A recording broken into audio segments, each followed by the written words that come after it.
ఏమే కోళ్ళపిల్ల, నువ్వు పెళ్లి చేసుకొని కొత్త కోళ్ళగా మా ఇంట్లో అడుగు పెట్టావు. ఇక నుంచి నా మాటే శాసనం.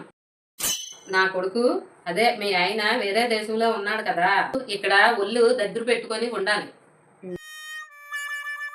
నువ్వు అందరత్తల్లాగా మంచిదాన్ని కాదు, నాతోని జాగ్రత్తగా ఉండు. చెప్పే. మీ అత్తరిల్లు ఎలా ఉంది?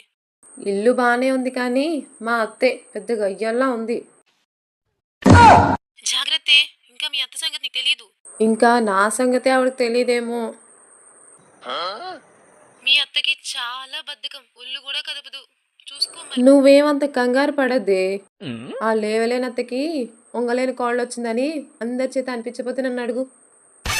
అనుకున్నంత తప్పుదేం కాదు ఇది. ఈ అత్తతో పెట్టుకుంటే ఏమవుతుందో చూడు.